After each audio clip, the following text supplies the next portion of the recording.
네, 6장 DES에 대해서 보도록 하겠습니다. DES는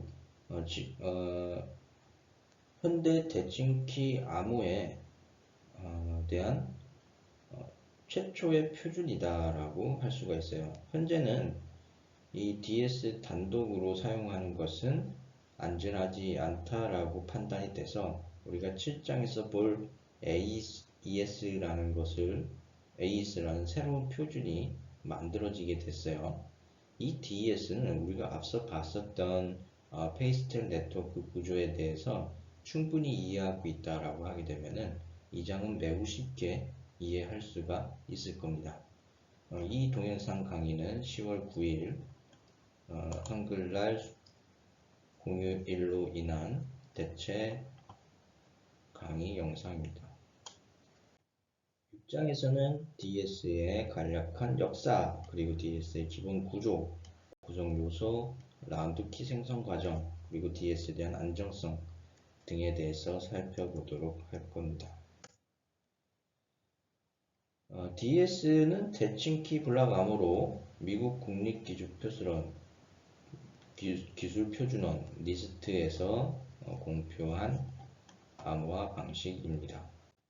역사를 살펴보도록 하죠. 미국 국립기술표준원은 1973년 국가적으로 사용할 대칭키 암호 시스템의 제안 요청서를 발표했습니다.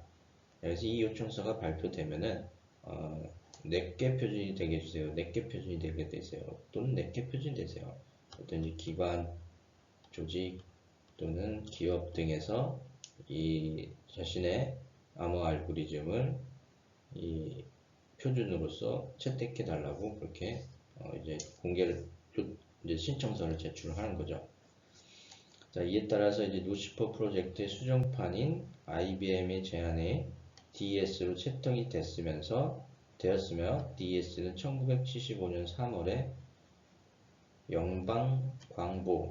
관보의 영방정보 처리 기준 초안으로 공표가 됐다라고 합니다.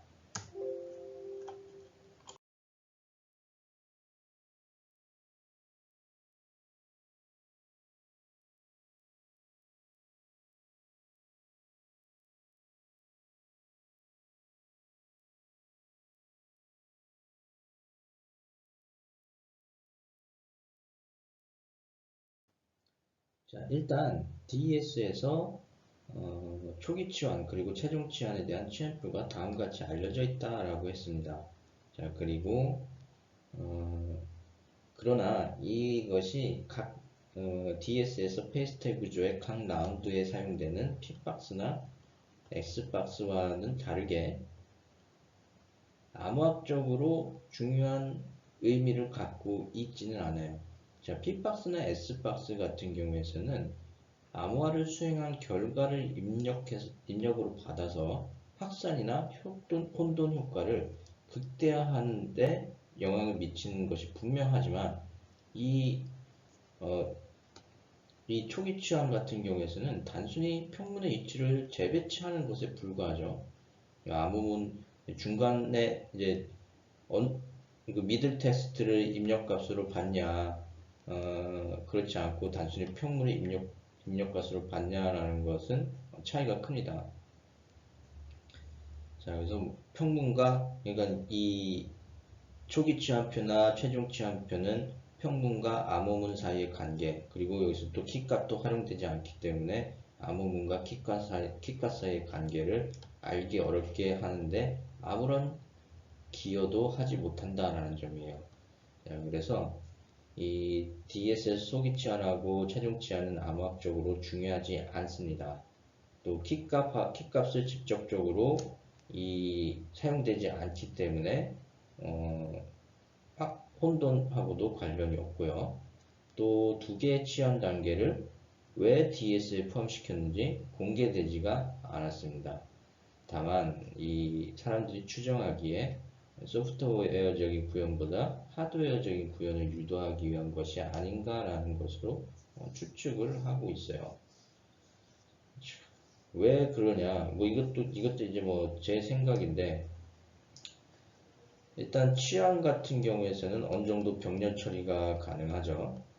그리고 과거 이제 이 표준이 만들었을 때 70년대 중반, 뭐 80년대 이 정도에서는 그다지 CPU의 연산 장치 속도가 그게 좋지는 않았습니다.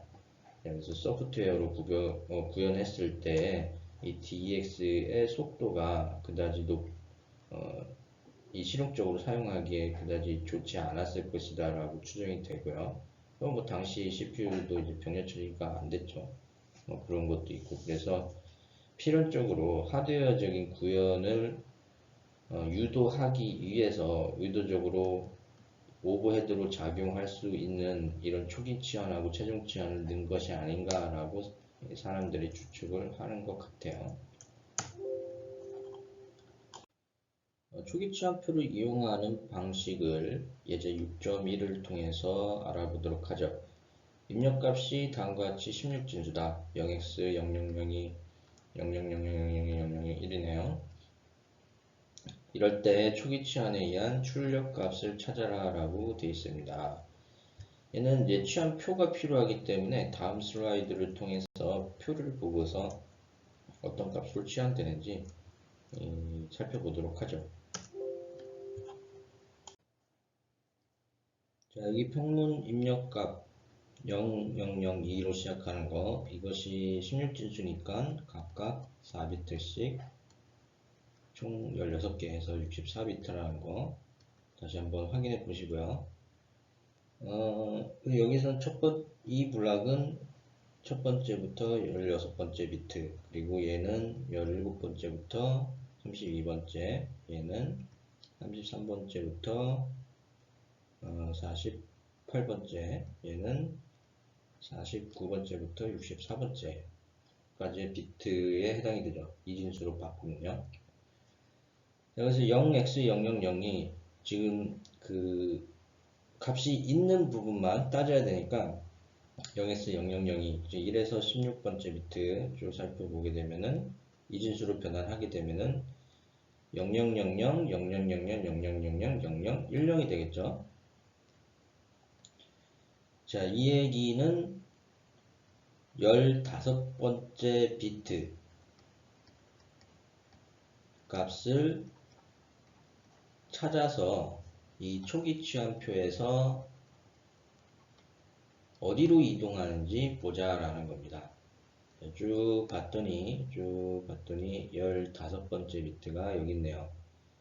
지금 위치가 순서가 어떻게 되냐면은 1, 2, 3, 4, 5, 6, 7, 8, 8, 9, 10 이런 식으로 이제 순서가 매겨져 있습니다. 자, 즉 15번째 비트는 63번째 비트로 치환이 돼야 됩니다. 63번째 비트로 치환이 된다라고 할 수가 있고요. 저는 여기 없고 여기 없고 다음 이제 49번째부터 64번째 비트를 살펴봤을 때 얘는 0에서 0001 마지막 비트만 1이 되겠죠. 그래서 64번째 비트가 초기 치환표에서 어디 있는지 살펴본다. 여기 있죠.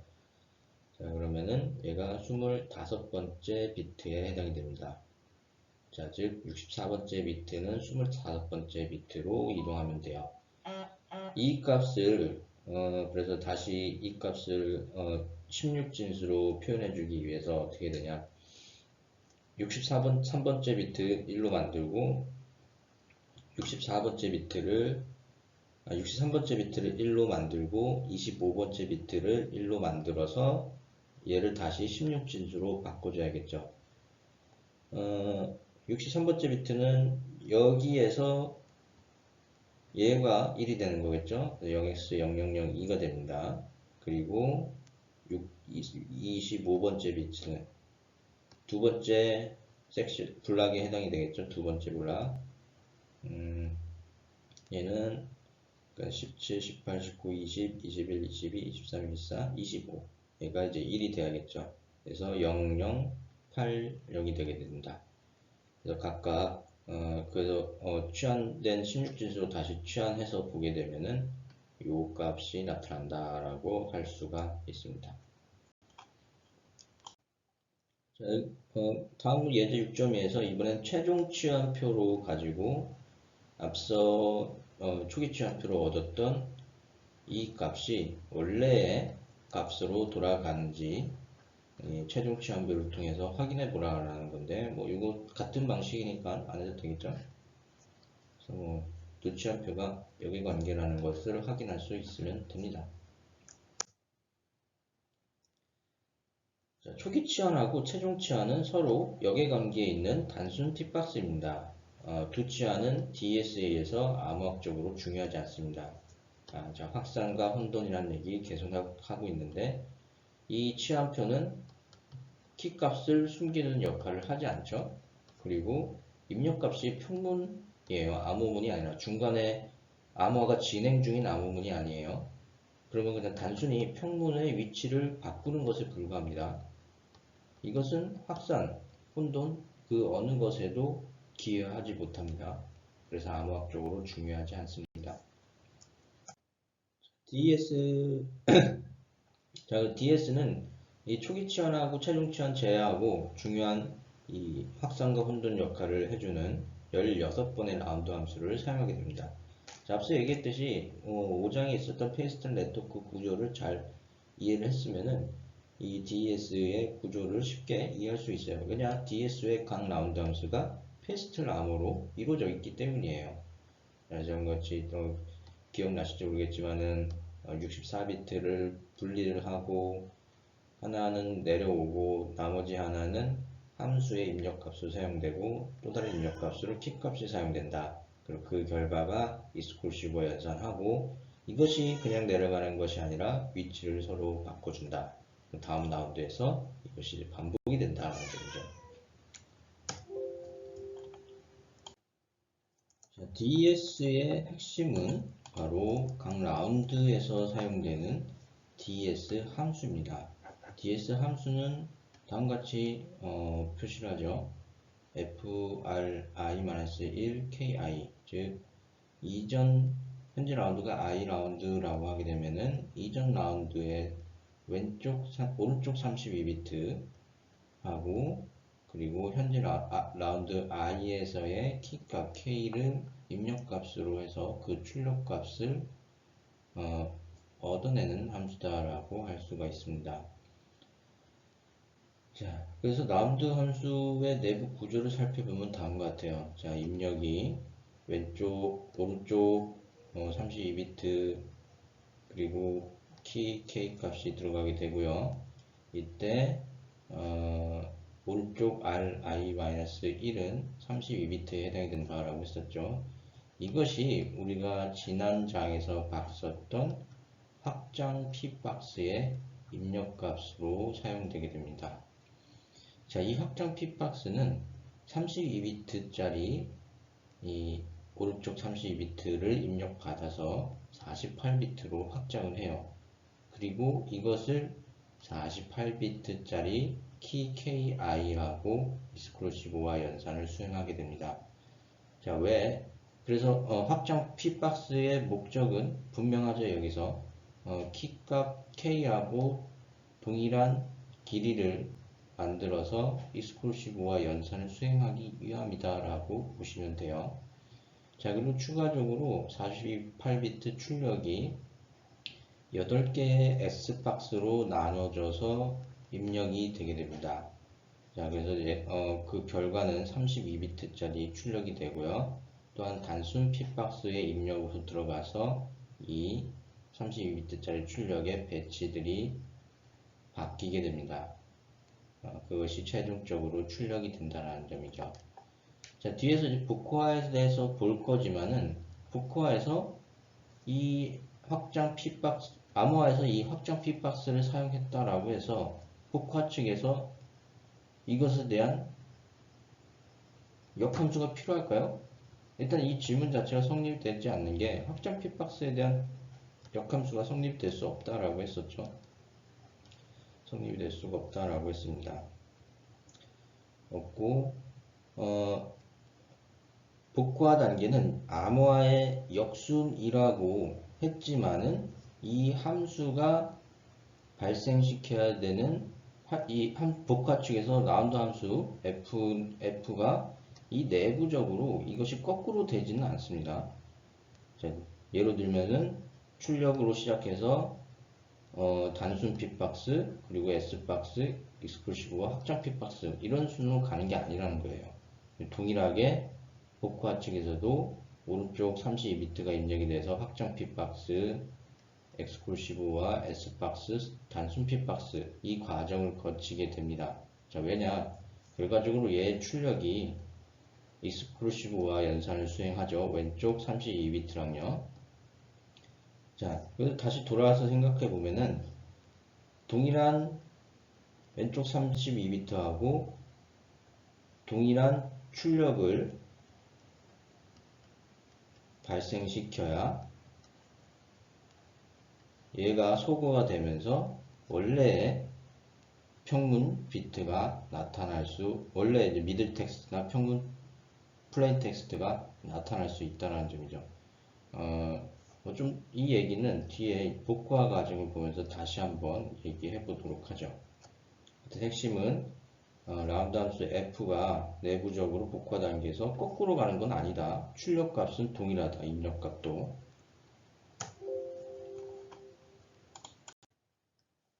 그래서 확장 핏박스 우리가 지난 장에서 봤지만은 이 확장 핏박스가 역함수가 없다라는 것을 고려하게 되면은 마치 이 확장 핏박스는 암호화 알고리즘에서 필요하지 않다라고 생각해 볼 수가 있어요.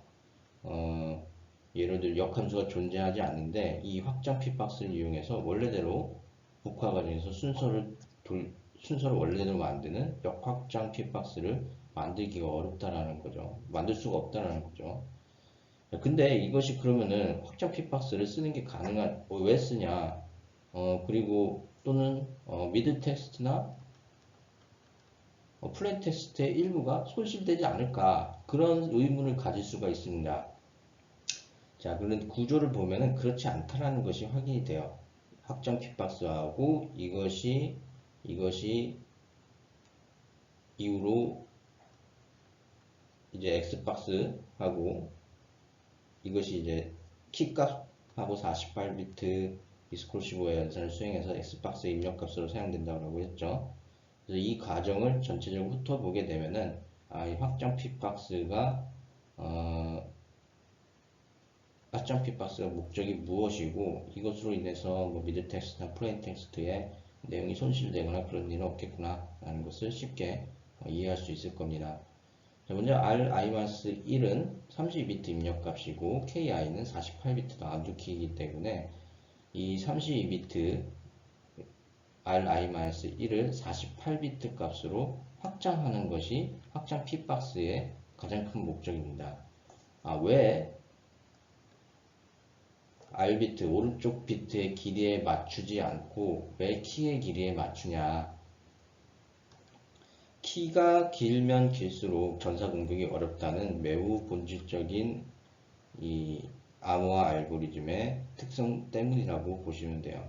긴 거에 맞춰가지고 안전성을 강화하는 것이 좋겠죠. 그래서 확장 핏박스를 이용해서 이 평문의 길이를 늘리는 거고요. 자, 그럼 어떤 식으로 확장 핏박스가 어떤 비트들을 중복해서 만드냐? 그림 6-6을 보도록 하죠. 자, 예를 32비트가 이렇게 있다라고 하게 되면은 원래 입력 비트 여기서 첫 번째에서 네 번째 비트 그리고 다섯 번째에서 여덟 번째 자 이런 식으로 쭉 가는 겁니다. 그럼 총 여기가 마지막이 이제 32비트가 되게 되겠죠. 27비트에서 32비트 27에서 29비트에서 32비트 자 그러면은 일단 첫 번째 비트에서 네 번째 비트는 그냥 쭉 내려옵니다. 내려오고 자 이 확장 핏박스에서 중복되는 비트는 인접한 다른 4개의 연속된 비트에 각각 왼쪽 오른쪽으로 채워지게 돼요. 마찬가지로 얘도 이쪽으로 채워지고 얘도 이쪽으로 채워지고 자 그럼 얘가 없죠. 얘는 이 마지막 비트에서 복사가 돼서 마지막 비트에서 32비트 마지막 32번째 비트가 첫 번째 비트가 되는 셈이고 그리고 얘는 첫 번째 비트가 되게 됩니다. 자 그리고 최종적으로 얘가 익스클루시브와 연산 수행하게 되겠죠. 키 값하고 확장 핏박스 표를 보면 뭐 다음과 같습니다. 여기서 이제 첫 번째, 두 번째, 세 번째, 네 번째가 되고 왼쪽은 가장 왼쪽에 있는 비트는 가장 마지막 비트, 그리고 다섯 번째 비트, 뭐 네 번째 비트 이렇게 교환이 일어나는 거죠. 취한표를 보게 되면 이런 식이고요. 그래서 확장 치환을 적용한 이후에는 키값하고 익스플로시브와 연산을 수행하죠. 화이트너 역할을 해줍니다. 이때 확장 치환의 출력값과 라운드 키값 모두 48비트가 되고요. 라운드 키는 이 연산에서만 사용된다. 다음으로 S박스 어떻게 들어가는지 보도록 하죠. 결과적으로 S박스를 통과해서 48비트짜리 입력이 32비트 입력으로 다시 돌아오게 돼요. 자, 이 X박스 역할이 실제로 섞어주는 역할을 수행하죠. 즉, 혼돈 역할을 수행하게 됩니다. 자, DS는 각각 6비트 입력값과 4비트 출력값을 갖는 8개의 X박스를 사용하게 돼요. 자, 입력 6비트, 출력 4비트짜리가 총 8개가 있다는 점이죠.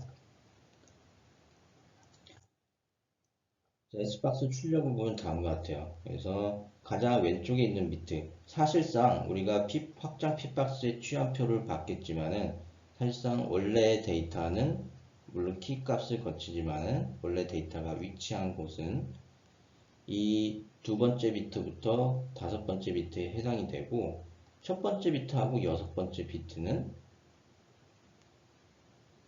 S박스의 입력값을 결정하는 비트들로 사용이 된다는 점이에요.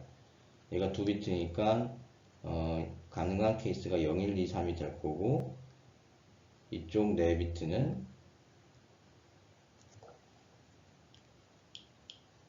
열을 결정하는 값이 되겠죠. 2에서 4승이니까 0에서 15까지 가능하죠. 자, 그 결과 4비트로 생성을 하고, 테이블 엔트리가 4비트씩 있고 4비트로 생성합니다. S박스에 대한 표가 총 8개가 있는데, 그 중에서 첫 번째 S박스 표는 다음과 같아요. 그래서 총 총 4비트니까 0부터 00부터 30이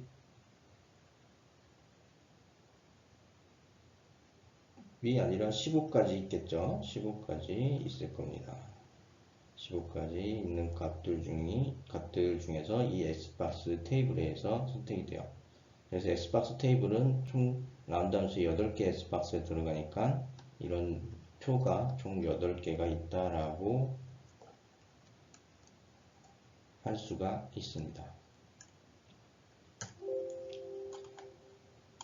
앞서 봤던 X박스 표, 첫 번째 X박스 표를 이용해서 입력이 100011일 때 그때 출력은 무엇이냐라고 는 문제입니다.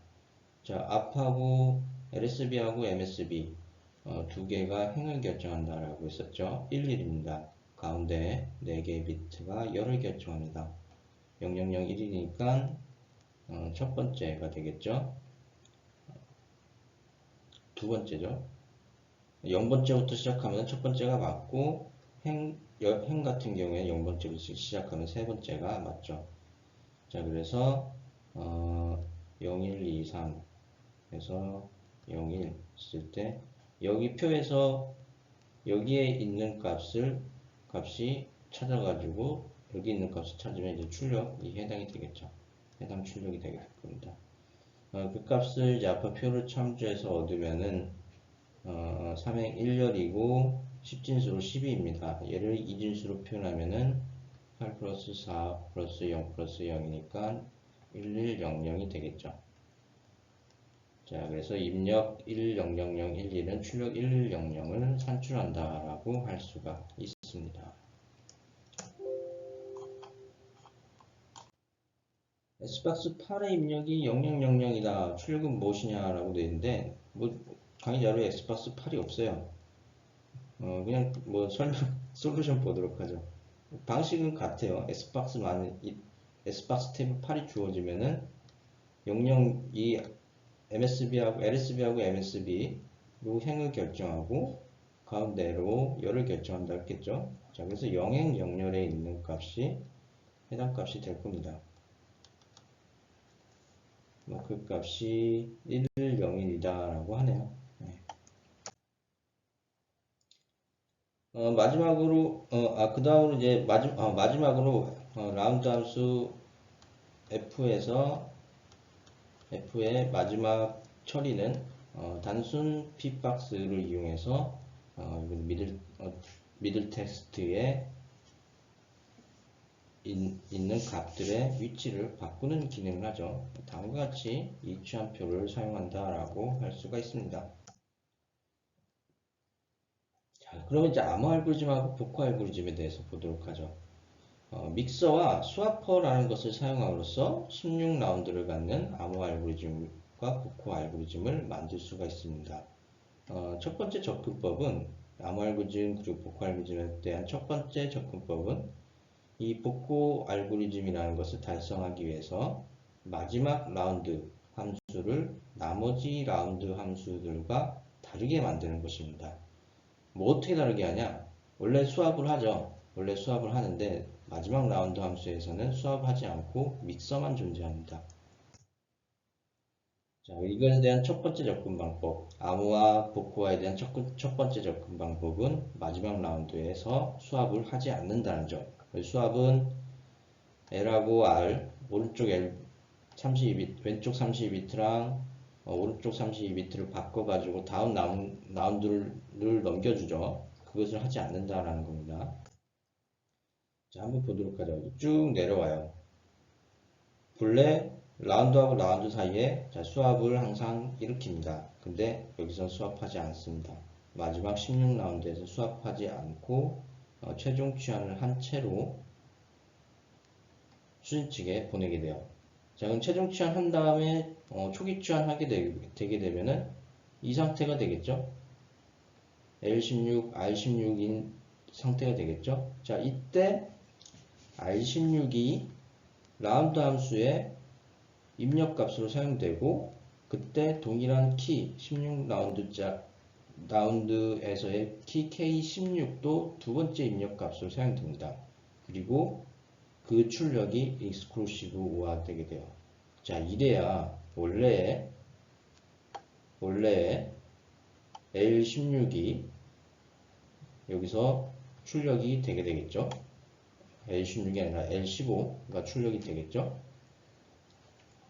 자, 즉, 이 DS 암호 전체를 보게 되게 되면은 역순으로 진행된다라는 것을 알 수 있지만은 그렇지 그 라운드 함수 F는 동일한 것과 익스클루시브와 연산을 수행해야 이전 라운드에 해당되는 미들 텍스트를 얻을 수가 있기 때문에 이 함수 내부에서 역순이 일어나는 것은 아니다라는 겁니다.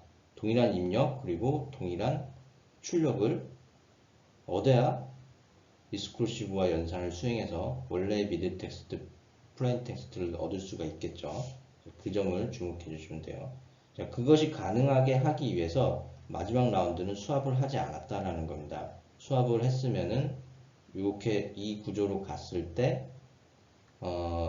동일한 R16이 아니라 L16이 들어가서 동일한 값과 익스클루시브와 연산이 수행되지가 않겠죠.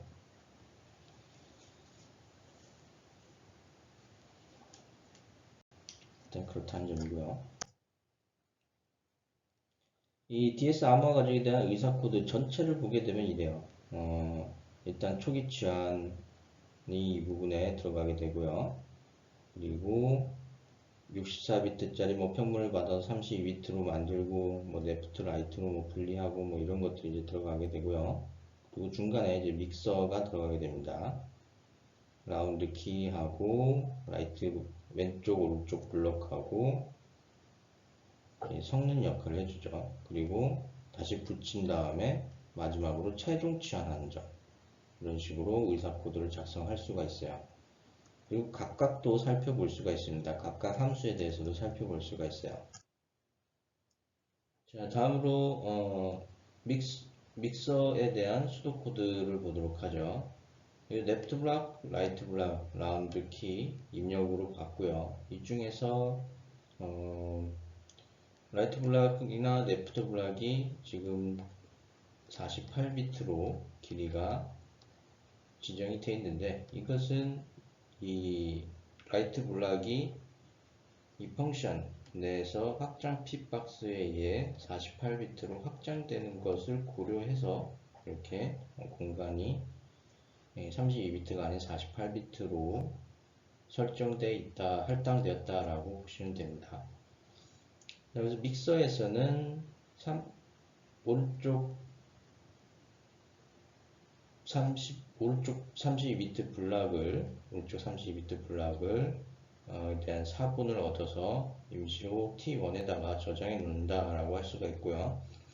그 다음으로 라운드 함수 F에서는 이 T1하고 48비트짜리 라운드 키 값을 입력으로 받아서 그 결과를 축 T2에다가 저장한다라고 할 수가 있습니다. 다음으로 레프트 블락 32비트까지 그리고 이 T2를 입력으로 받아서 32비트 단위로 처리를 하고요. 익스클루시브와 연산을 해서요. 그 결과를 T3에 저장한다. 자, T3에서 32비트만큼 복사를 해서 전체죠. T3 전체죠. 이것을 라이트 블락에 있는 값으로 대체한다라고 할 수가 있죠. 스와퍼는 이것을 이 레프트 블락하고 라이트 블락의 위치를 바꾸는 역할을 하죠. 전형적인 수압 알고리즘 형태를 가지고 있습니다.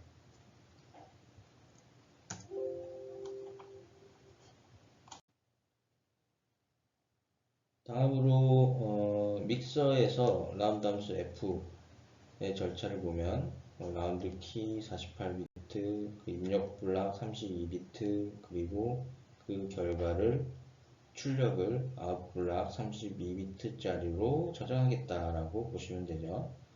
자, 제일 먼저 확장 P박스를 이용해서 32비트짜리 입력을 48비트로 확장을 해줍니다. 그리고 익스클루시브와 연산을 수행하는데, 이때 그 결과 확장 핏박스의 결과하고 라운드 키의 값을 48비트만큼 익스클루시브와 연산해서 그 결과를 T2에 저장한다. 그리고 취한 S박스 테이블을 이용하는데, 이때 T2 값을 익스클루시브와 연산 결과인 T2에다가 이 S박스를 통과시켜서 T3를 얻는다. 마지막으로 단순 취한 수행하죠. 그래서 그 결과를 최종적으로 아웃 블락에다가 저장한다 라고 할 수가 있습니다. 이 취한 테이블, S박스 테이블, 취한 테이블이 아니라 S박스 테이블은 이 8개의 서로 다른 S박스 테이블을 갖는다라고 했었죠. 자, 그래서 포문을 통해서 8개의 서로 다른 X박스 블락의 X박스 테이블을 이용해서 값들을 취한 X박스의 결과를 얻는 과정이 이 부분이다 라고 할 수가 있어요.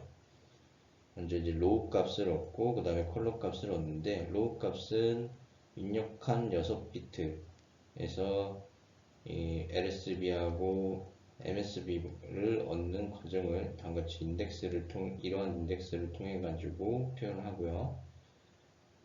컬럼 값은 중간 4비트들에 대해서 입력값을 사용하기에 인덱스를 다음과 같이 조정했다라고 볼 수가 있습니다. 설정했다라고 볼 수가 있습니다. 그래서 이 S박스 테이블의 인덱스 그리고 노값, 컬러 값을 이 입력값으로 사용해서 이 S박스의 출력을 밸류로 얻게 되고요. 그리고 이 값을 다시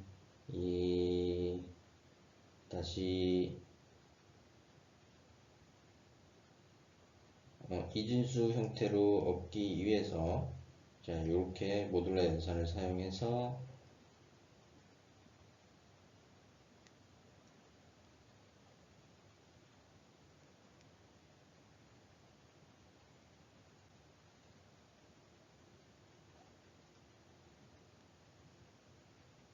이진수로 변환하는 과정을 겪는다라고 볼 수가 있습니다.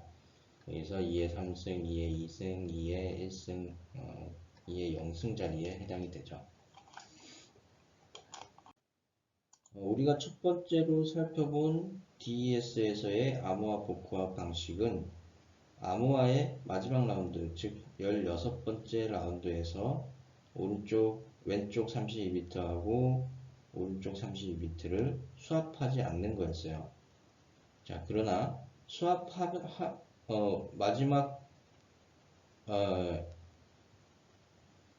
이 또 다른 DS의 암호화 복호화 방식에 대한 접근 방법으로 수화퍼를 암호화의 16라운드에서 여전히 유지하면서 이번엔 복호화 알고리즘에서 무언가를 바꾸는 방식이 있습니다. 이것은 뒤에서 알아보도록 하고요. 또 추가적으로 키 생성하는 방식도 이 DES에서 중요한 요소에 해당이 돼요. 키 생성은 56비트짜리 키를 입력을 받아서 매 라운드에 대한 48비트짜리 키를 만든다라고 했었죠. 이것에 대해서도 디스라이드에서 살펴보도록 하겠습니다. 두 번째 DS에서의 두 번째 암호화 복호화 방식에서는 앞서 첫 번째 방식과는 다르게 마지막 16라운드에서 수합을 수행하게 됩니다. 수합을 수행하게 돼요. 자, 그러나 추가적으로 한 번 더 수합을 수행해서 암호화 측에서 한 번 더 수합을 수행을 해서 복화 수신축으로 보내는 것이 이 두 번째 DS 방식입니다. 다만 이렇게 수행했을 때 DS의 복화 단계 마지막 단계에서 수합을 한 번 더 수행해 준 다음에 최종 치안을 수행해줘야 원래의 평문으로 돌아갈 수가 있습니다. 다음으로 키 생성 과정을 보도록 하죠. 이 키 생성, 키는 최초 56비트가 입력이 된다라고 했었죠. 자, 그러나 이 키 같은 경우, 키가 전송 중에 통신 오류 또는 통신 오류가 있을 가능성이 있기 때문에 다음과 같이 오류 검출을 위한 페리티 비트가 8비트가 추가가 됩니다. 그래서 키 생성 키 제너레이터에 실제로 입력되는 키의 길이는 64비트다라고 할 수가 있어요. 다만 이 오류 검출을 위한 8개의 비트는 오버헤드에 해당이 되기 때문에 엄밀하게 얘기하면 암호키는 56비트다 라고 할 수가 있는 거죠. 자, 그래서 암호키를 먼저 이 암호키를 오버헤딩에 해당되는 페리티 비트를 제거하기 위해서 이 키는 페리티 드롭이라는 과정을 거치게 됩니다. 자, 그 다음에 이 패스트 네트워크 구조하고 비슷하게 이 암호키를 2등분 2개로 각각 28비트로 분리를 해요. 그리고 시프팅을 해주게 됩니다. 그 다음에 여기서 비로소 우리가 축소 핏박스라는 것이 여기서 사용되게 돼요. 축소 핏박스를 사용해서 56비트짜리 입력을 48비트로 바꿔주게 됩니다. 자, 이 과정이 매 라운드마다 반복이 돼요. 총 16번 반복이 되겠죠. 그러면 이제 시프팅하고 축소 핏박스 사용하고 이러면은 매번 다른 라운드 키가 생성이 되게 될 겁니다. 페리트 비트 64비트짜리 페리트 비트가 포함된 64비트짜리 키를 제거하기 위한 페리트 비트 제거표를 보도록 하죠. 자, 보면은 얘도 사실상 축소 핏박스라는 것을 확인할 수가 있어요. 키 값을 입력을 받아서 64비트를 입력을 받아서 페리티 비트에 해당되는 비트들을 제거를 해줍니다. 자, 보게 되게 되면은 이 페리티 비트를 제거표를 보게 되면은 8번째, 그리고 16번째, 24번째, 32번째, 즉 8의 배수에 해당되는 비트들이 없는 것을 확인할 수가 있어요. 자, 1, 2, 3, 여기 1, 2, 3 보이죠? 그리고 4, 5, 6, 7 하고 8이 없고 9로 넘어가게 됩니다. 즉, 이 페리티 비트는 매 7비트마다 오류가 있는지 검사하는 역할을 해준다라는 겁니다. 오류가 있는지 검출하는 역할을 해준다라는 점이에요. 또한 또한 이동도 발생하게 되는데,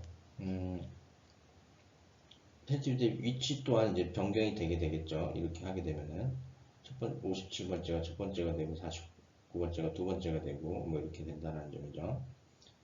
자, 그리고 순환 이동할 때 매 라운드마다 레프트 시프팅을 하게 되는데 그때마다 이동하는 비트량도 다음과 같이 한 개 또는 두 개로 결정이 되어 있습니다. 이런 점도 참고를 하시고요.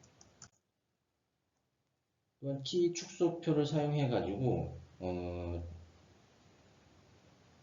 56비트짜리 키를 28비트로 쪼개서 축소 핏박스의 입력값으로 사용해서 48비트로 만든다라고 했었죠. 자, 그때 사용되는 키 축소표가 다음과 같습니다. 그래서 총 0에서 1에서 56비트까지 모두 다 있지 않고 몇몇 비트들이 빠져 있다라는 것을 이 표를 통해서 확인할 수가 있습니다.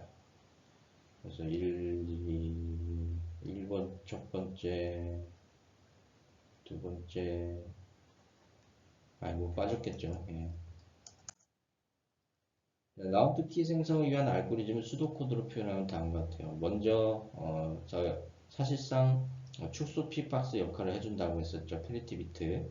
여기서 퍼뮤트해서 64비트짜리 입력을 56으로 축소해서 출력해주고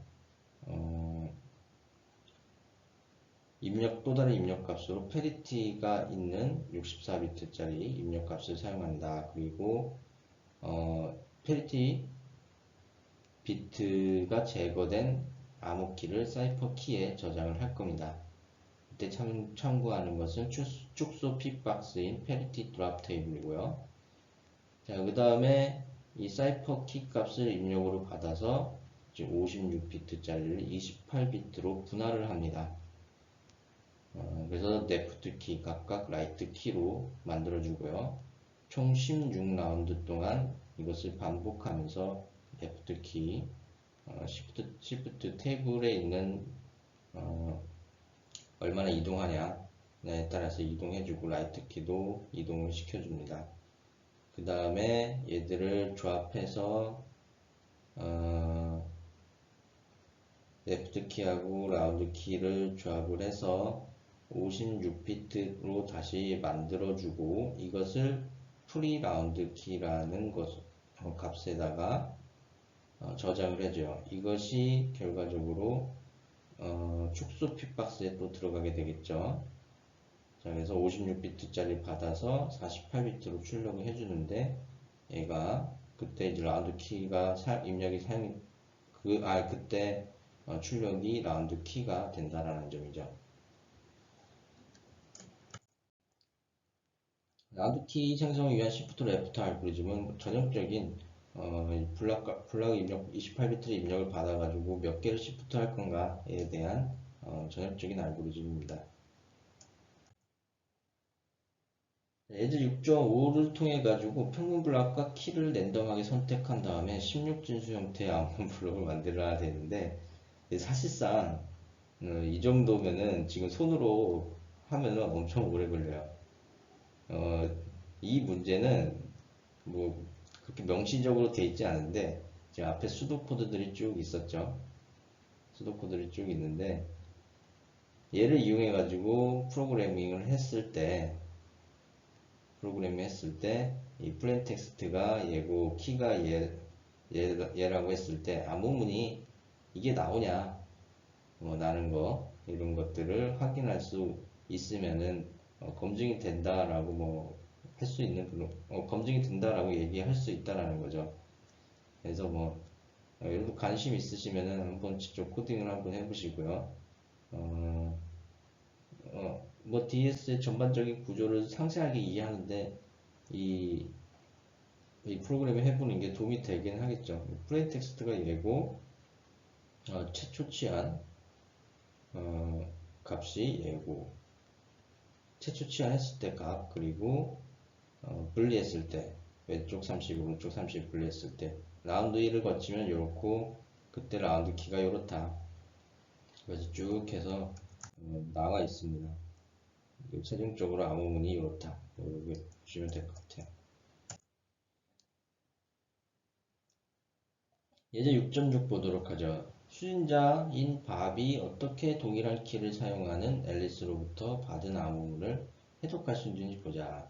자, 이것도 마찬가지인데 앞서 이제 수도코드 참고해가지고 그리고 암호화복화 알고리즘 두 가지 방식이 있었죠. 수압 사용하지 않는 거, 수압하는 거 두 가지가 있었는데 이 두 가지 방법 중에 하나를 선택해가지고 봤을 때 각 라운드를 관찰해서 동일한 결과를 얻을 수 있냐, 원래대로 암호문이 복화되냐 평문으로 뭐 그런 것들을 확인할 수 있으면 된다라고 할 수가 있습니다.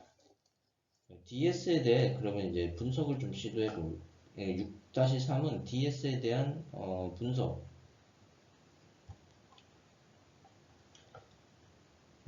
분석에 대해서 보도록 하죠. 이 이제 분석가들이 DS를 분석하기 위해서 강력한 돋보기를 사용했다. 열심히 조사했다라고 뭐 이해할 수 있을 것 같습니다. 이제 블락 암호가 지녀야 할 몇 가지 성질들에 대한 안정도를 측정하기 위해서 여러 시도가 있었습니다. 성질, 설계 기준, 그리고 DS의 약점.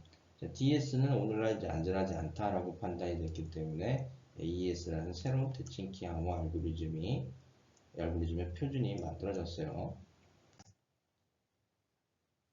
블록 암호가 지녀야 할 두 가지 성질로 섀도우 효과하고 완비성, 완비성보다 완전성 또는 completeness라고 해서 영어로 직접 사용하는 것이 또 좋은 전달이 될 것 같습니다. 이 섀도우 효과라는 것이 무엇이냐? 자, 해시 알고리즘에 대해서 예전에 언급을 했었나요? 해시 알고리즘 특성이 뭐죠? 단지 한 비트만 달라도 해시 값은 크게 변경이 된다라고 했습니다. 그것이 바로 이 섀도우 효과에 해당이 됩니다. DS에서 섀도우 효과를 검사하기 위해서 1비트만 다른 두 개의 평문 블록을 동일한 키를 가지고 암호화하고 그리고 각 라운드 출력값들 차이를 관찰해 보면은 이것이 얼마나 한 비트만 바꾸는데 얼마나 많이 달라지냐 이런 것들을 확인할 수가 있기 때문에 섀도우 효과가 충분히 있는지 아닌지 확인할 수 있다는 점이죠. 자, 여기 플레인 텍스트가 그래서 0000일 때 그리고 키는 동일합니다. 이번에는 플레인 텍스트가 00000이고 마지막 한 비트만 1이에요. 그러면은 두 플레인 텍스트 간 차이는 한 비트에 불과하죠. 이때 암호문 두 개를 비교해 봤을 때 큰 차이가 나타난다는 것을 확인할 수가 있습니다. 즉 단편적인 예지만은 섀도우 효과는 충분해요. 물론 이것을 실제로 우리가 계산하기는 어렵고 프로그램이 됐다라는 상황을 된 것을 이용해 가지고 테스트 해보면 이렇게 될 것이다 라는 거예요.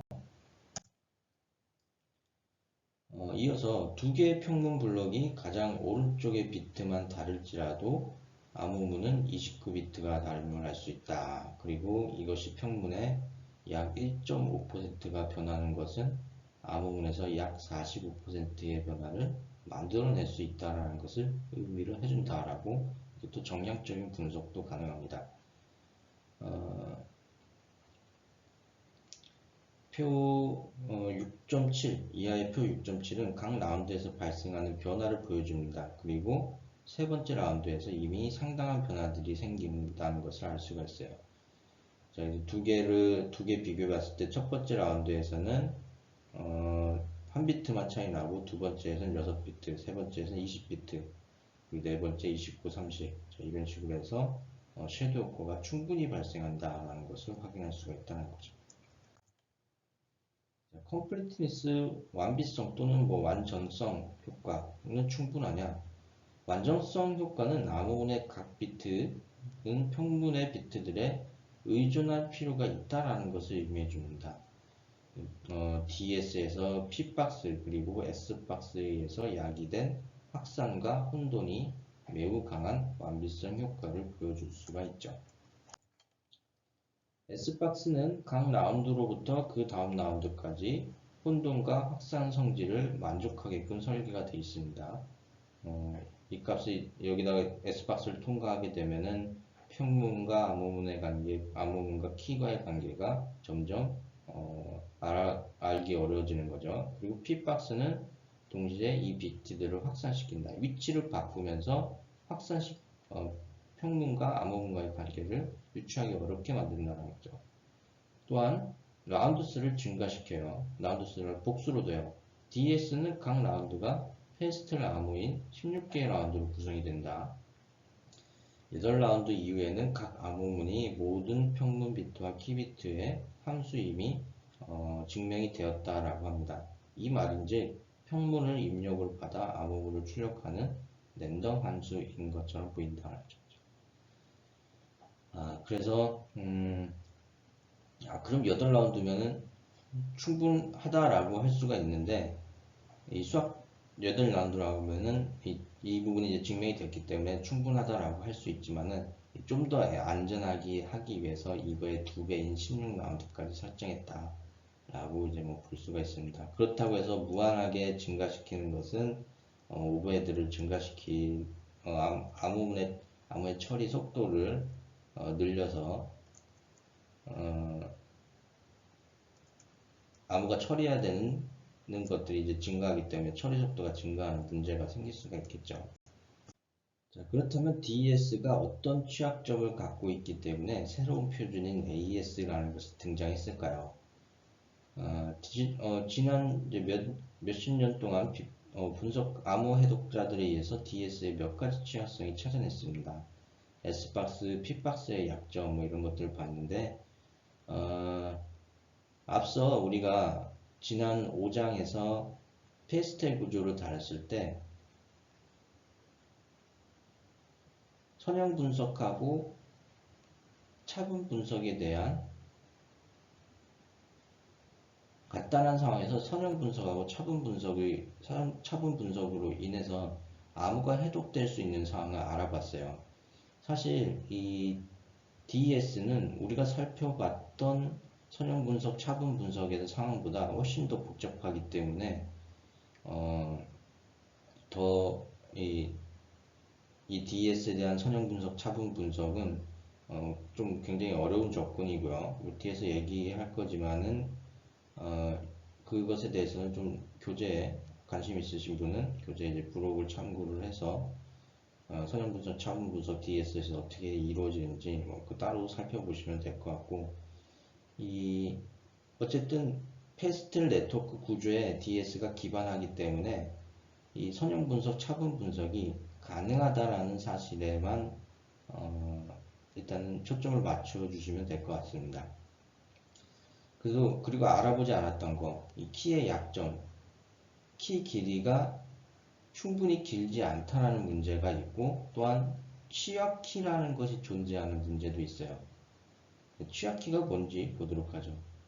일단 페리티 드랍으로 들어가기 전에 64비트짜리 키가 다음과 같다라고 했을 때 페리티 비트를 드랍하게 되면은 실제 키는 각각 이렇게 돼요.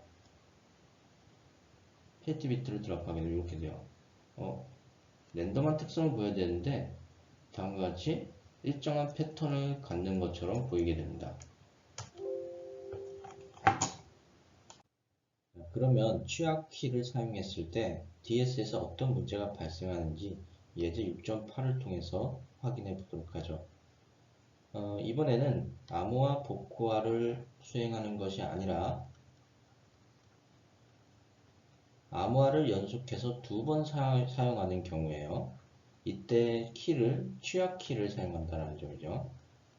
앞서 봤던 키 중에서 이 취약키 중에 하나인 얘를 이용해서 DS를 이용해서 평문 얘를 암호화를 했을 때 다음과 같은 암호문이 나타나게 됩니다. 자, 근데 이번에 암호화를 수행하는 것이 아니라 복호화를 수행하는 것이 아니라 얘를 그대로 암호화를 수행하게 되면은 원래 평문이 나타난다라는 문제점이 있다는 거죠. 우리가 일반적으로 암호화를 두 번 사용한다는 것은 비록 그 효과가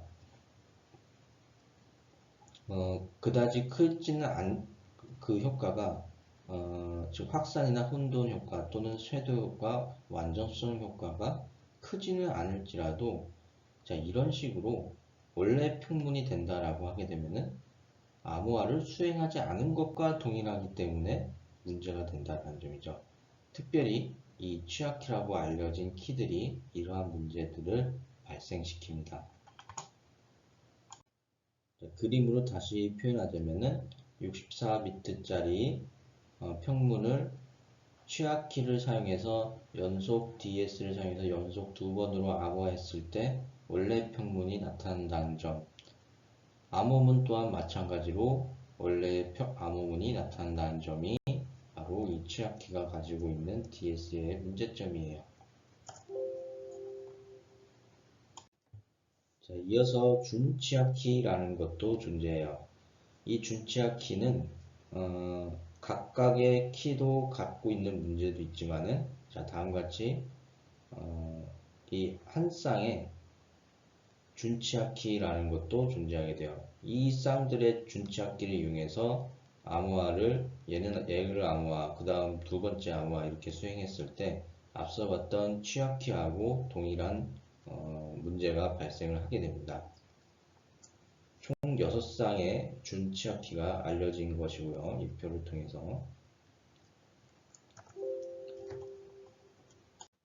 이 슬라이드는 준취약키 첫 번째 준취약키 쌍에서 첫 번째 준취약키하고 다른 쌍인 두 번째 준취약키가 매 라운드마다 생성하는 라운드 키들의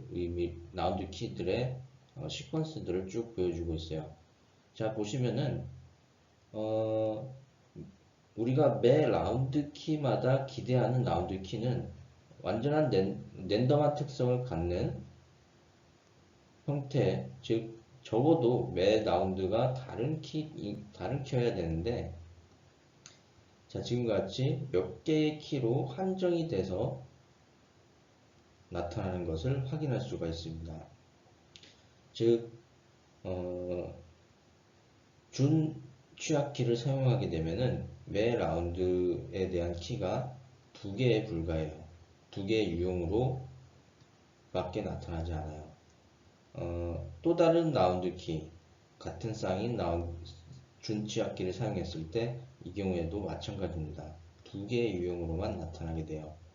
더군다나 이 쌍으로 묶인 준 취약키 쌍 같은 경우에서는 얘들이 쌍으로 봤을 때 첫 번째 키, 두 번째 키 무관하게 2개의 유형의 라운드 키로 제한된다라는 그런 문제가 발생하게 됩니다. 자, 그래서 이 그림처럼 이 준취약키의 쌍을 이용해서 2번 연속 DS 암호화를 수행한다라고 했을 때 그 결과가 준취약키가 아닌 취약키를 사용했을 때와 마찬가지로 동일한 평문이 나타난다라는 점이죠. 취약키나 준취약키 이외에도 가능한 취약키라는 것이 존재합니다. 준취약키 같은 경우에서는 두 개의 서로 다른 라운드 키만을 생성하는 문제가 있었죠. 가능한 취약키 같은 경우에서는 4개의 서로 다른 라운드 키를 생성하는 문제를 가지고 있습니다.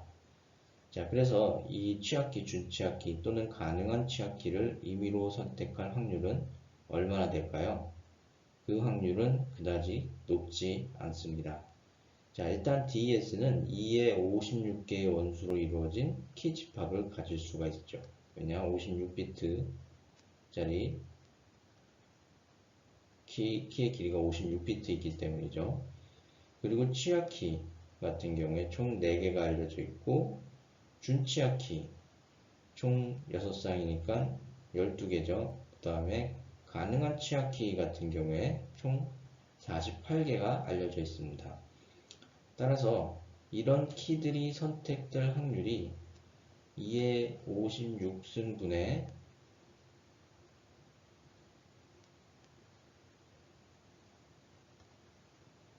4 플러스 12 플러스 48, 64이기 때문에 약 8.8에 곱하기 10의 마이너스 16승에 불과해요. 완전하게 랜덤하게 키 값을 생성한다라고 하더라도 사실상 이러한 키들을 선택하는 것은 확률적으로 매우 작기 때문에 불가능할 수 있다는 점이죠. 또 추가적으로 이러한 키를 생성하지 않도록 하드웨어적이나 소프트웨어적인 업데이트를 수행하게 되면은 문제가 더욱 되지 않겠죠. 왜냐 이미 알려져 있기 때문에. 다음으로 DES에서 키의 보수를 취했을 때 어떤 취약점이 발생하는지 알아보도록 하죠. 자, 일단 사이즈가 DES에서 키의 길이는 56비트고 총 2의 56개의 가능한 키가 있겠죠. 이러한 키의 집합에서 원소들 중에 반은 나머지 반의 보수로 표현될 수가 있습니다. 즉 키의 보수는 키에서 각 비트를 거꾸로 함으로써 만들어진다라고 할 수가 있어요. 뭐 쉽게 얘기해서 키가 뭐 1000, 1000 뭐 이렇게 있다라고 하면은 여기에 대한 보수를 취한 키가 키 보수다라고 할 수가 있는 거죠. 예를 들어서 0111, 0111 뭐 이런 식으로 이제 되는 거죠. 단순히 0과 1을 바꾸는 것에 불과합니다. 여기서 즉 여기 키 보수에서 이 보수는 2의 보수가 아니라 1의 보수예요. 1의 보수입니다. 자, 이러한 상황에서 2부가 키의 전수조사 공격을 수행하기 위해서 이 키 보수를 보수를 이용한다라고 하게 되면은 전체 사이즈의 키에 해당되는 2의 56개의 키를 조사하는 것이 아니라 이 중에 절반에 해당되는 2의 55승까지의 키를 이용하면 됩니다.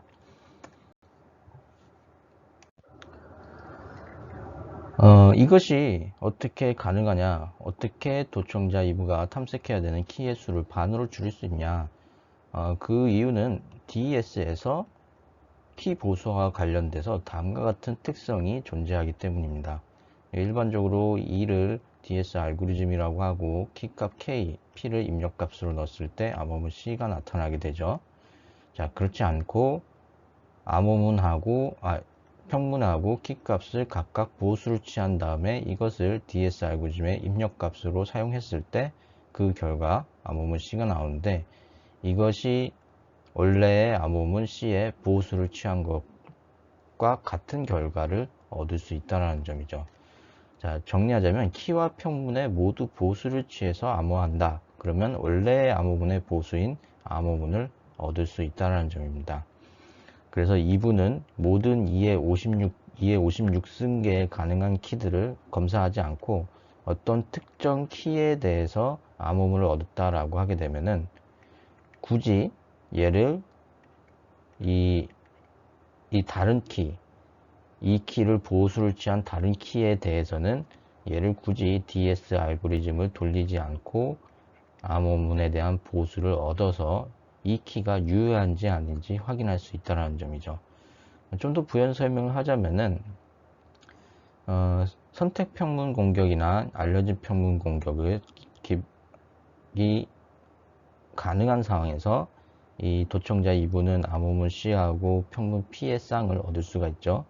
목적은 키 K를 얻는 겁니다. 이때 첫 번째로 암호 DS 알고리즘에다가 키 K하고 임의 키 K 선택한 거 그리고 P를 이용해서 DS 알고리즘을 돌렸더니 어떤 암호문이 나오겠죠. 이것이 수집한 C하고 동일하다라고 하게 되면은 도청자 2부는 올바른 키 K를 전수조사 공격을 통해서 찾은 거다라고 할 수가 있습니다.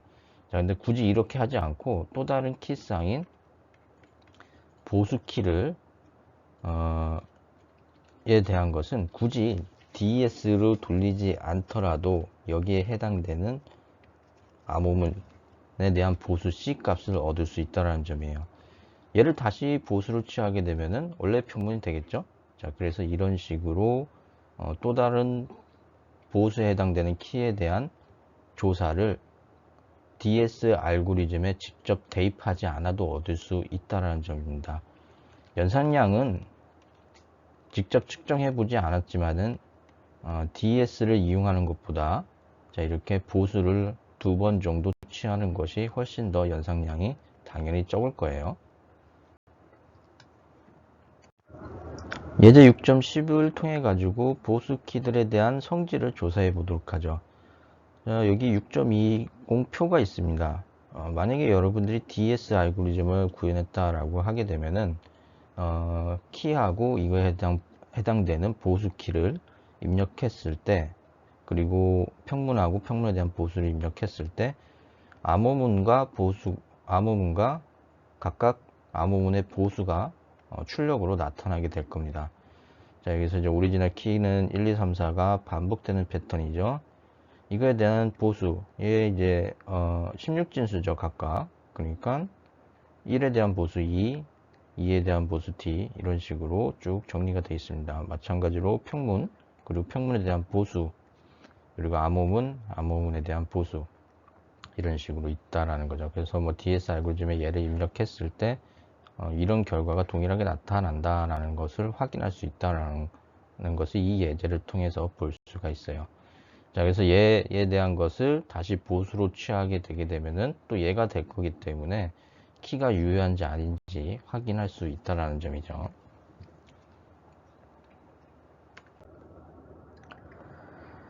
자, 앞서 우리가 계속 봤는데 DS를 굳이 연속해서 2번 사용하면서 취약점을 찾아냈어요.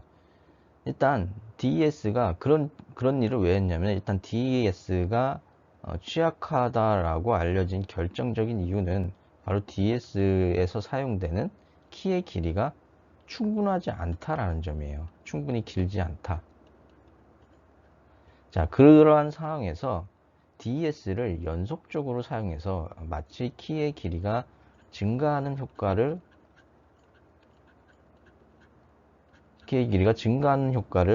얻는 것을 생각해 볼 수가 있어요. 이것은 장점이 있어요. 일단 DS는 하드웨어적으로 구현이 되어 있고 그것을 권장하는 암호화 알고리즘 방식이라고 했었죠.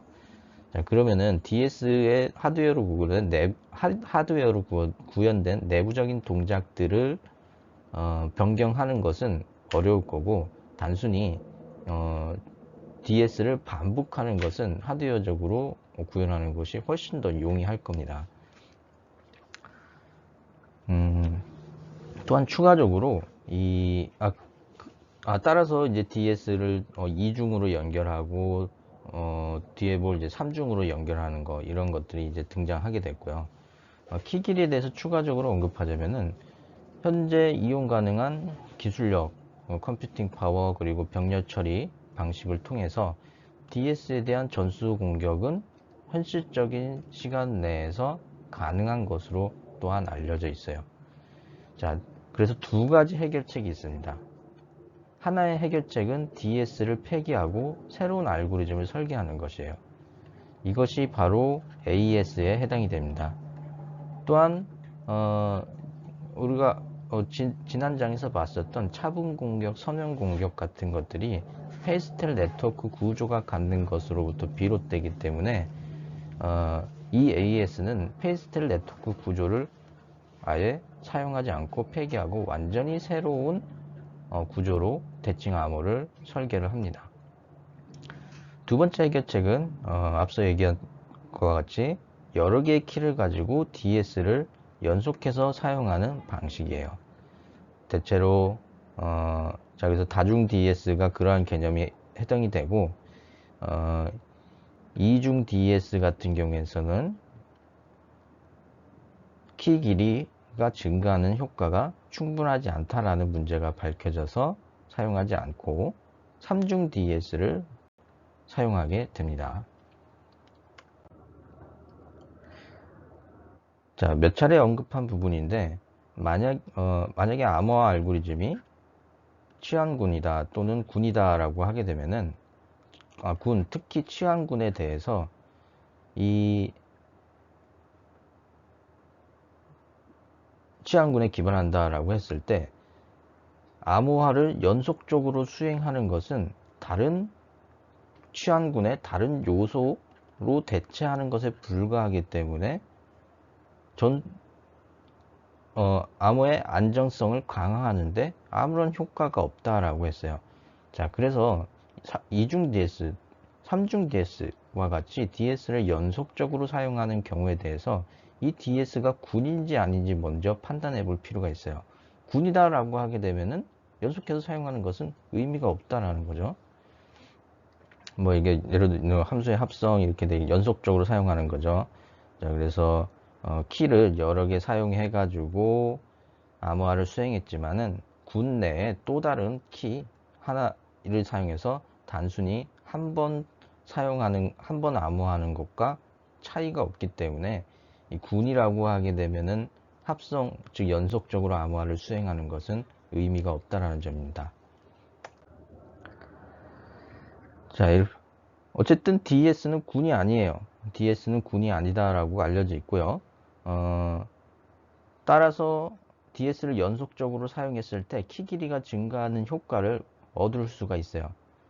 그것에 대한 첫 번째 접근 방법은 DS를 연속해서 두 번, 즉 이중 DS를 사용하는 겁니다. 자, 그러나 이 이중 DS, 앞에 취약키 문제도 있었지만은 이중 DS는 중간 일치 공격이라는 것에 취약하다라는 특성이 있습니다. 얼핏 보기에 이중 DS는 키를 탐색하기 위한 탐색 횟수가 2의 56번, 하나일 때 DS가 하나일 때죠. 그래서 2의 112승번으로 증가하는 것처럼 보입니다. 이 정도면 굉장히 큰 유의미한 증가가 되겠죠. 자, 그러나 중간 일치 공격이라는 시나리오에서 그리고 알려진 평문 공격을 기반으로 중간 일치 공격을 시행하게 되게 되면은 키의 길이는 2의 112승이 아니라 2의 57승, 즉 2의 56에서 단순히 2배 증가한 수준으로 약간의 향상밖에 없다라는 것이 밝혀졌습니다. 자, 왜 그러냐? 일단 그림 6.14를 통해 가지고 이중 DS가 어떻게 이루어지는지 보도록 하죠. 자, 평문 64비트가 있고 이때 두 개의 키 K1하고 K2를 사용합니다. 얼핏 생각해 보면은 K1에 대해서 2의 56개 조사, 그리고 K2에 대해서 2의 56개의 56승계의 키를 조사해야 하기 때문에 2의 112승의 키가 필요하지 않을까, 2의 112승계의 조사가 필요하지 않을까 생각해 볼 수가 있습니다. 자, 근데 여기 중간 일치 공격, 즉 미들 텍스트가 암호화하고 복호화 단계에서 동일하다라는 점이 이중 DS에서 발견이 됩니다. 왜 그러냐? 여기 평문 키에 일단 한번 K1을 이용해가 키 K1을 이용해서 DS 암호를 수행했을 때 결과가 M에 해당이 되죠. 그리고 K2를 이용해가지고 한 번 더 암호해서 보내게 되는데 수신 측은 얘를 K2로 복구하게 되면은 결국 얘하고 동일하다는 점입니다. 자, 이 얘기는 이 동일한 미들 텍스트를 만드는 키의 쌍 K1하고 K2가 정해져 있다라는 점이에요. 이어서 다음 슬라이드에서 계속 살펴보도록 하죠. 송신 측, 즉 암호화 측에서 암호문은 미들 텍스트 M은 평문 키 K1을 이용해서 평문 P를 암호한 것에 해당이 됩니다. 그리고 동일한 미들 텍스트 M, 수신 측에서 M은 암호문 C를 두 번째 키 K2를 이용해서 복구한 것에 해당이 됩니다. 자, 이러면은 어떤 상황이 키를 전수조사 공격할 때 어떤 식으로 이루어질 수 있냐? 먼저 키 K1이 무엇인지 찾기 위해서 이 선택 평문이나 또는 알려진 평문 공격을 통해서 수집한 평문 P하고 암호문 C를 이용할 수가 있겠죠. 자, 이때 평문 P를 이용해서 암호문 C를 쭉 평문 P하고 키 K1을 이용해 가지고 미들 텍스트 M을 쭉 만듭니다. 총 2의 56승번을 시도해 볼 수가 있죠. 가능한 모든 키의 조합이니까요. 자, 그리고 나서 수집한 암호문을 이용해서 이번에는 키 K2가 뭔지 조사하기 위해서 평문 C를 복화를 수행하게 됩니다. 자, 그러면 여기도 마찬가지로 2의 56승번 쭉 시행하게 되겠죠. 자, 이렇게 하게 되면은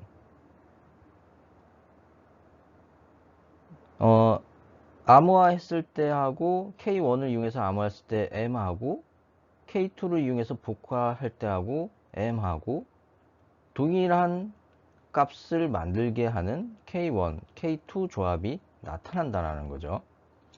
자, 그러면은 이 키들의 쌍으로 한정을 지을 수가 있습니다. 어떤 키가 맞는지, 어떤 키가 K1이고 어떤 키가 K2인지 한정을 지을 수가 있다라는 점이죠. 즉 다시 말해서 이에 K1 맞고 그 다음에 어떤 특정 키 K1에 대해서 두 번째 DS에 대한 키 K 1부터 K의 2의 56승계까지 이런 식으로 쭉 검토하는 것이 아니라 여기에 2의 56승, 여기에 2의 56승 각각 검토해 가지고 이러한 쌍을 동일한 M을 만드는 쌍을 만드는 것으로 가능한 키의 경우의 수를 감소시킬 수가 있다는 점입니다. 즉 2의 56개씩 키를 각각 K1, K2에 대해서 두 번 실시하는 것으로 중간 일치 공격이 이루어지기 때문에 2의 112승계의 키를 조사할 필요가 없다라는 점이죠. 자, 그래서 이런 DS를 이중으로 사용하는 것은 중간일치 공격하고 알려진 평문 공격에 의해서 취약하다라는 것이 알려져 있기 때문에 다음같이 DS를 3번 연속하는 것을 고려를 하고 있습니다. 이때 3중 DS도 여러 가지 형태가 있는데 첫 번째로 단순히 2개의 키를 갖는 3중 DS가 있을 수가 있어요. 이때 암호화 측에서는 K1을 이용해 가지고 암호화를 먼저 수행하고 그 다음에 K2를 이용해서 복화를 수행해 줍니다. 그 다음에 K1을 이용해서 다시 암호화를 수행하는 형태로 이루어져요. 자, 우리 복화 측에서는 반대로 K1을 이용해서 복화, 그 다음에 K2를 이용해서 암호화, 그 다음에 다시 K1을 이용해서 복화하는 식으로 이루어집니다. 하지만 이 DS가 3중 DS가 2개의 키를 갖는 것으로 여전히 이 기지평문 공격이 가능할 수도 있다라는 가능성 때문에 키를 각각에 대해서 3개 사용하는 경우도 있고요. 이 세 개 키를 갖는 3중 DS 같은 경우에서는 우리가 16장에서 PGP와 같은 많은 응용 프로그램에서 사용되고 있고, 또한 트리플 DS 자체가 우리나라에서는 사용하지 않지만은 이제 은행에 다른 이제 미국이나 이런 은행에서는 DS가 안전하지, 싱글 DS가 안전하지 않다라고 판단된 이후부터는 이 트리플 DS를 또 사용하기도 했습니다. 또는 한편으로는 DS를 트리플 DS로 확장한다라고 하더라도 이 어떤 조직 같은 경우에서는 DS를 여전히 싱글 DS로 사용할 수도 있겠죠. 그것을 이제 후환을 하기 위해서 3중 DS에서 키를 모두 동일한 키를 사용하는 뭐 방식도 존재하고요. 그럼 이 DS 같은 경우에서는 은행에서 특히 관심이 많았기 때문에 만들어졌을 때 은행에서 이제 도입을 처음에 많이 했다라고 해요. 그래서 뭐 이제 이렇게 트리플 DS로 확장해 가지고 추후에 좀 이제 안전성을 강화시켰다라고 합니다. DS의 안전성에 대해서 추가적으로 알아보도록 하죠. 플라가모 DS의 경우에서는 여러 가지 안정성 분석 방법들이 정밀하게 시행이 되었습니다. 시도된 공격들 중에서 전수조사, 그리고 차분 공격, 선형 공격, 이런 세 가지 공격 방법들이 존재했어요. 우리가 DS에서 선형 공격, 차분 공격을 본 것은 아니지만은 DS에서 이제 뭐 하나의 구성 요소인 S박스, 그리고 익스클루시브하고 S박스가 같이 있는 경우에 대해서 차분 공격이나 선형 공격에 대해서 알아봤었죠, 지난 장에서.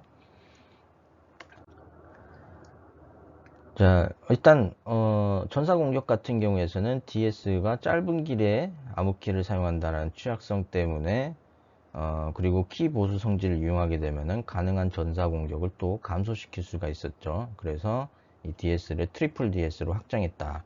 이중 DS 같은 경우에서는 키 길이가 늘어나는 효과를 충분히 얻을 수 없다 라고 했습니다. 두 번째로 차분 공격 같은 경우에서는 우리가 DS 자체에 대해서 본 것은 아니지만은 DS에서의 구성 요소 중인 하나인 X박스하고 익스클루시브와 이것들을 사용했을 때 차분 공격이 뭐 어떻게 이루어지냐라는 것을 지난 장에서 봤습니다. 좀 단순한 형태지만요. 어쨌든 이 DS 설계 당시에는 사실 차분 공격이라는 것이 어느 정도 알려져 있는 상황이었고, 이러한 상황에서 X박스가 설계가 됐는데 그래서 설계자들은 이러한 문제를 보완하기 위해서 좀 더 복잡하게 DS를 설계했다라고 할 수가 있습니다. 그것을 만드는 게 바로 라운드 수를 16라운드로 선택을 한 거죠. 증가시킨 거죠. 이 DS에 대한 차분 공격에 관심 있으신 분은 교재 부록을 참고해 보시기 바라고요. 선형 공격 같은 경우에서도 우리가 지난 장에 봤었는데 선형 공격은 차분 공격보다 나중에 알려졌습니다. 자, 그래서 이런 종류의 공격은 DS의 설계자들에게 알려지지 않았기 때문에 차분 공격보다 선형 공격에 더 취약하다라는 특성을 가지고 있어요. 특히 S박스 구성 요소인 S박스가 선형 공격에 대해 좋은 저항성을 갖고 있지 않습니다. 그래서 DS를 그러나 이제 DS를 이 선형 공격으로 선형 공격으로 해독하기 위해서는 알려진 평문쌍이 무려 2의 43승계가 필요하게 돼요. 자, 그래서 사실상 조금 취약하다라는 건 알려져 있는데, 현실적으로 이 정도 수의 기지평문을, 알려진 평문을 얻기에는 좀 무리가 있으니까 취약하긴 하지만은 현실적으로 그렇게 문제가 되지는 않을 수도 있다라는 것이 이제 DS에 대한 선형 공격에 대한 관점입니다. 자, 그래서 부록에서 DS 선형 공격에 대해 관심 있으신 분은 교재 부록을 참고하시면 되고요. 자, 그래서 DS가 가지고 있는 페이스트럴 네트워크 구조에 S박스 뭐 이런 것들, S박스나 뭐 저기 뭐 익스클루시브와 연산 뭐 이런 것들, 특히 선형 공격에 S박스가 취약하다라고 했었죠. 이런 구조 자체가 패스텔 네트워크를 구성하는 이런 구조 자체가 DS 취약성을 또 불러오기 때문에 이 대칭 암호에 대한 다음 표준인 AES에서는 이 패스텔 네트워크 구조를 완전히 폐기하고 다른 구조로 이 대칭 암호를 설계를 합니다. 자, 다음 장에서 AES에 대해서 이제 보도록 하고요. DES는 여기서 마무리하도록 하죠. 감사합니다.